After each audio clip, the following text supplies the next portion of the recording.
Hello and welcome back to my YouTube channel. अगर आपने हमारी पुरानी एक्सप्रेस एंट्री की वीडियोस देखी होंगी तो उसमें हमने एक बात का जिक्र किया था ECA। ECA means educational credential assessment. ECA जो है वो IRCC रिक्वायर करती है, वो ये चेक करती है कि आपकी जो लोकल एजुकेशन है जो कि आपने अपने होम कंट्री में हासिल की है, जैसे कि पाकिस्तान में या इंडिया में, वो ये चेक करती है कि आपकी लोकल जो एजुकेशन है वो उनके कैनेडियन एजुकेशन सिस्टम के जो है वो इक्विवेलेंट है या नहीं है। फॉर एग्ज़ाम्पल अगर मैं आपको यहाँ पर मिसाल दूँ कि कराची यूनिवर्सिटी में 16 ईयर का MSc होता है, जो कि पाकिस्तान में मास्टर्स भी कंसीडर किया जाता है। तो वो मास्टर्स आप कनाडा लेकर जाएंगे तो वो मास्टर्स कंसीडर नहीं किया जाएगा। 16 ईयर एजुकेशन कैनेडियन हिसाब से बैचलर कंसीडर की जाएगी। तो इसी वजह से जब आप एक्सप्रेस एंट्री पर कैनेडियन एक्सप्रेस एंट्री पर PR के लिए अप्लाई करते हैं तो वो ये देखते हैं कि आपकी लोकल एजुकेशन जो है वो उनके कैनेडियन सिस्टम के हिसाब से जो है वो इक्विवेलेंट है या नहीं है। तो इसीलिए IRCC आपसे रिक्वायर करता है कि आप ECA जो है वो ऑब्टेन करें। अच्छा, अगर हम बात करें कि किन लोगों को ECA की ज़रूरत है और किन लोगों को ECA की ज़रूरत नहीं है, तो इसमें दो इंपॉर्टेंट पॉइंट है। अगर आपकी एजुकेशन टोटल फ़ॉरेन है, यानी कि मतलब आपने पाकिस्तान या इंडिया में एजुकेशन हासिल की है, तो उसके लिए आपको ECA की ज़रूरत होगी। दूसरा पॉइंट ये कि अगर आपकी एजुकेशन जो है वो कैनेडियन है, यानी कि आपने किसी कैनेडियन इंस्टीट्यूट से अपनी डिग्री कंप्लीट की है, तो ऐसी सूरत में आपको ECA लेने की ज़रूरत नहीं पड़ेगी। उसमें दूसरा पॉइंट ये है कि अगर आपकी जो एजुकेशन है उसमें जो हाईएस्ट लेवल ऑफ एजुकेशन है, आपने ECA सिर्फ उसका लेना है। यानी कि फॉर एग्जांपल आपने BCom किया है, उसके बाद आपने MBA किया है, तो आपने ECA के लिए सिर्फ MBA के लिए अप्लाई करना होगा। BCom के लिए आपको ECA लेने की ज़रूरत नहीं है। तो अगर हम इसको समअप करें तो आपको कैनेडियन डिग्री के लिए ECA की ज़रूरत नहीं है, और आपकी जो फाइनल डिग्री है आपने सिर्फ उसका ECA लेना है, और उससे पहले जितनी भी एजुकेशन है उसके लिए आपको ECA की ज़रूरत नहीं है। और दूसरा पॉइंट इसमें है कि आपका ECA जो है वो 5 साल के लिए वैलिड होता है। अच्छा, इसमें एक इम्पॉर्टेंट पॉइंट को जहन में रखने की ज़रूरत यह है कि जब आप एक्सप्रेस एंट्री के लिए अप्लाई करते हैं तो आप एक्सप्रेस एंट्री के पूल में बहुत लंबे अरसे तक रहते हैं। तो आप ये मेक श्योर करें कि जब आप एक्सप्रेस एंट्री पर अप्लाई कर रहे हो तो उस पूरे दौरानिए में आपका जो ECA वो एक्सपायर ना हो रहा हो। मतलब अगर आपका ECA जो है वो 3 महीने में एक्सपायर हो रहा है और आपने एक्सप्रेस एंट्री के लिए अप्लाई कर दिया और उसके बाद जो है आपका 3 महीने का वक्त गुजर गया और आप एक्सप्रेस एंट्री के पूल के अंदर ही है, तो आपके जो है वो जो प्रोफाइल है वो रिजेक्ट हो जाएगी।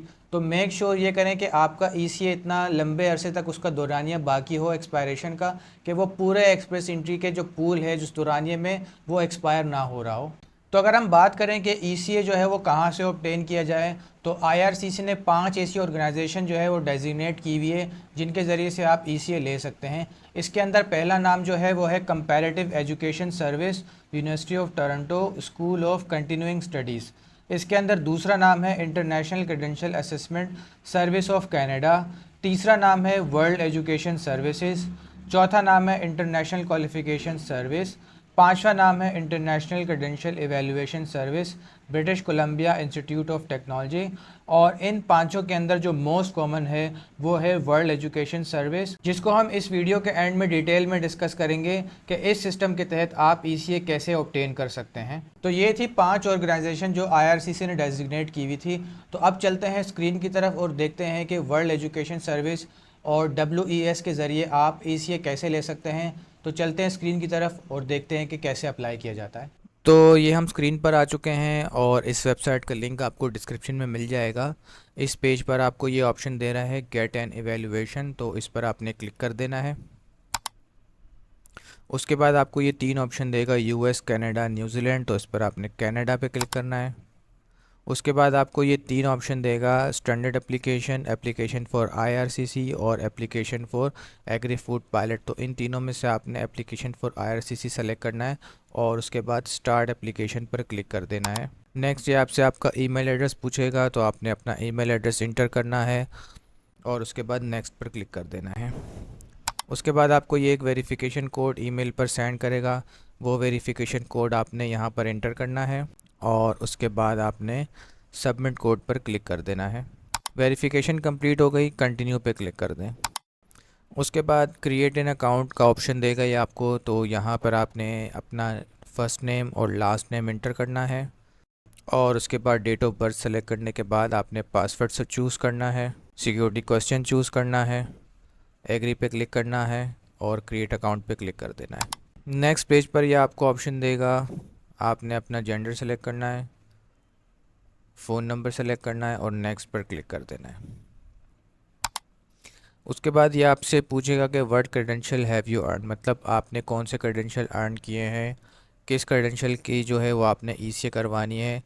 तो यहाँ पर आपको ये ऐड क्रेडेंशियल का ऑप्शन देगा, तो आपने इसको चूज़ करना है और उसके बाद आपने अपनी जो एजुकेशन है उसकी डिटेल, जो डिग्री की डिटेल है वो एंटर करनी है। कंट्री सेलेक्ट करना है जहाँ से आपने डिग्री ली है।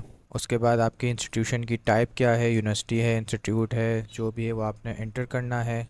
अपने इंस्टीट्यूट का नाम जो है वो एंटर करना है, डिग्री का नाम एंटर करना है, अपना नाम एंटर करना है, ईयर्स एंटर करने हैं और उसके बाद सेव पर क्लिक कर देना है।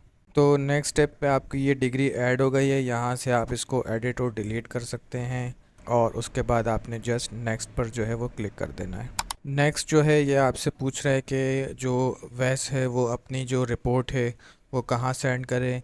तो यहाँ पर ये आपको ऑप्शन दे रहा है ऐड योर एड्रेस, तो इस पे आपने क्लिक कर देना है और यहाँ से आपने एड्रेस ऐड करना है जहाँ पर रिपोर्ट जो है वो सेंड होगी। अपना कंट्री सेलेक्ट करना है, अपना जो एड्रेस है वो एंटर करना है। यहाँ पर मैं एक डमी एड्रेस डाल रहा हूँ, सिटी सेलेक्ट करना है और उसके बाद जो है वो आपने डिलीवरी मेथड जो है वो सेलेक्ट करना है। ये आपको दो ऑप्शन देगा, इसमें से जो भी सूटेबल आपको लगता है वो आप सेलेक्ट कर लें और सेव पर क्लिक कर दें। अच्छा, रेसिपेंट 2 में IRCC बाय डिफ़ॉल्ट ऐड होता है, इसको आप डिलीट नहीं कर सकते, तो जस्ट आपने नेक्स्ट पर क्लिक कर देना है। नेक्स्ट ये आपको आपकी एवेल्यूएशन की डिटेल बता रहा है, प्रोसेसिंग टाइम वगैरह जो है वो यहाँ पर बता रहा है, पर्पस बता रहा है और जो पैकेज आपने सेलेक्ट किया है उसकी सारी डिटेल बता रहा है, इंक्लूडिंग जो कितने चार्जेस हैं, फ़ीस है। तो इसके बाद जस्ट आपने जो है वो नेक्स्ट पर क्लिक कर देना है।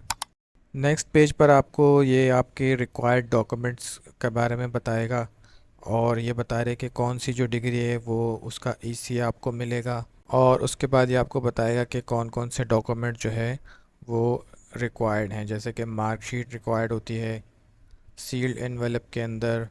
और ये आपको ऑप्शन बता रहा है कि या तो आप डायरेक्ट डॉक्यूमेंट उनको सेंड कर दें या दूसरा ऑप्शन जो है वो अपने इंस्टीट्यूशन के ज़रिए से जो है वो आप डॉक्यूमेंट सेंड करना चाहते हैं, तो ये आपके ऊपर है। सेम चीज़ जो है वो डिग्री के लिए भी है कि डिग्री और आपकी जो फाइनल प्रोविंशियल जो भी आपका सर्टिफिकेट है उसको सेंड करने के भी जो है वो दो तरीके हैं, या तो आप ख़ुद सेंड कर लें या आप अपने इंस्टीट्यूशन के ज़रिए से जो है वो WES को सेंड कर दें। थर्ड ऑप्शन जो है वो आपको CNIC इंफॉर्मेशन जो है वो HEC रिक्वायर करती है, जब वो आपकी जो डॉक्यूमेंट है उसकी वेरिफिकेशन करती है तो CNIC की रिक्वायरमेंट होती है। तो उसके लिए आप ये फॉर्म डाउनलोड करके इसको फिल करके और जो आपका माय अकाउंट सेक्शन है वहाँ पर आप सबमिट करवा सकते हैं। तो ये सारी इन्फॉर्मेशन आप केयरफुली जो है वो पढ़ लीजिए और इसमें ये आपको हाउ टू सेंड डॉक्यूमेंट्स के बारे में इंपॉर्टेंट टिप्स भी बताएगा, तो ये भी जो है वो आप केयरफुली रीड कर लीजिए। और इसके अंदर जो मोस्ट इम्पॉर्टेंट पॉइंट है do not send original documents, तो आपने कोई भी ओरिजिनल डॉक्यूमेंट जो है वो सेंड नहीं करना है। इसके नीचे ये आपको दो एड्रेसेस देगा जो आप डॉक्यूमेंट सेंड करेंगे, या तो आप बाय पोस्टल मेल सेंड कर सकते हैं या कॉरियर सेंड कर सकते हैं, दोनों ऑप्शन आपके पास मौजूद हैं। तो ये सब केयरफुली रीड करने के बाद आप नेक्स्ट पर क्लिक कर दें। तो इसके बाद आपको सो फार जो भी इंफॉर्मेशन आपने इंटर की है उसकी डिटेल बताएगा, जैसे कि आपकी पर्सनल इंफॉर्मेशन, एवेलुएशन का पर्पस, योर एजुकेशन और जो आप एवेलुएशन करवा रहे हैं और जो उसके बाद रिपोर्ट जो है वो कहाँ सेंड होगी। तो ये सारी इन्फॉर्मेशन आपको इस पेज पर ये दे रहा है। और लास्ट में ये आपको यहाँ पर एप्लीकेंट यानी कि आपकी एक्नॉलेजमेंट्स दे रहा है, तो आप इनको सबको चेक करके और उसके बाद जो है आप नेक्स्ट पर क्लिक कर दें। नेक्स्ट पेज पर आपसे ये पूछ रहे हैं कि आप अपना नाम और डेट ऑफ बर्थ जो है वो कंफर्म करें। तो अगर आपने ठीक से एंटर किया है तो इसको कंफर्म करने के बाद इस चेक पर क्लिक कर दें और कंफर्म पर क्लिक कर दें। उसके बाद ये आपसे पूछ रहे हैं टैक्स एलिजिबिलिटी के बारे में कि आप कनाडा के जो हैं वो रेजिडेंट हैं या नहीं हैं। तो इन मोस्ट केसेस अगर आप इस अप्लाई कर रहे हैं तो आप रेजिडेंट नहीं होंगे। अगर आप हैं तो आप येस पे क्लिक कर दें, अदरवाइज़ आप नॉट पे क्लिक करके कंटिन्यू पे क्लिक कर दें। तो फाइनली ये आपको जो आपकी पेमेंट इन्फॉर्मेशन है वो दे रहा है कि कितने चार्जेस हैं और किस तरीके से आप जो है वो पे कर सकते हैं। तो आपको दो ऑप्शन देता है ये, क्रेडिट कार्ड, डेबिट कार्ड, या आप वेस्टर्न यूनियन के ज़रिए से भी पे कर सकते हैं। तो आप इनमें से जो भी सेलेक्ट करेंगे तो आप अपनी पेमेंट करके और उसके बाद सबमिट पे क्लिक कर दें। तो ये था डिटेल प्रोसेस ईसीए पर अप्लाई करने का थ्रू वर्ल्ड एजुकेशन सर्विस। अब बात अगर हम करें एजुकेशनल डॉक्यूमेंट आपने कैसे सेंड करने हैं, तो उसके दो तरीके हैं। या तो आप अपनी जो इंस्टीट्यूशन है उसके ज़रिए से भेज सकते हैं। अगर आपके इंस्टीट्यूट या यूनिवर्सिटी की WES के साथ कोई एफिलिएशन है तो आप उनसे कांटेक्ट कीजिए, वो आपके बिहाफ पर जो है आपके डॉक्यूमेंट वर्ल्ड एजुकेशन सर्विस को सेंड करेंगे और वो वहाँ से अप्रूव होकर या तो आपके पास आ जाएंगे या आपके इंस्टीट्यूशन के पास आ जाएंगे, वहाँ से आप कलेक्ट कर सकते हैं। दूसरा प्रोसेस ये है कि आप ख़ुद उनको जो है वो कोरियर या पोस्ट के ज़रिए से आप अपने डॉक्यूमेंट उनको भेजें एक कंसील्ड एनवेलप के अंदर। वो वहाँ से उनकी जो भी इक्विवेलेंसी वेरिफिकेशन है वो करने के बाद जो रिपोर्ट है वो आपको आपके मेलिंग एड्रेस पर सेंड कर देगी। इसके अंदर एक तीसरा है जो कि तीसरा ऑप्शन है जो कि थोड़ा अनकॉमन है, जो कहलाता है क्वालिफ़िकेशन चेक। ये एक थर्ड पार्टी सर्विस है। ये आपसे थोड़े से एक्स्ट्रा पैसे लेके $50-60 लेके आपके बिहाफ पर जो है आपके डॉक्यूमेंट वर्ल्ड एजुकेशन सर्विस को सेंड करेंगे और ख़ुद ही जो रिपोर्ट है वो उनसे रिसीव करके बाद में आपको फॉरवर्ड कर देंगे। अगर आप थोड़े से एक्स्ट्रा पैसे स्पेंड करना चाहते हैं तो ये सर्विस आपके लिए बेस्ट है। तो ये थी आज की वीडियो। अगर आपको पसंद आई है तो लाइक कीजिए, सब्सक्राइब कीजिए, अपने दोस्तों के साथ शेयर कीजिए। नेक्स्ट वीडियो में हम बात करेंगे प्रोविंशियल नॉमिनी प्रोग्राम PNP पर। तो मिलते हैं एक नई वीडियो में।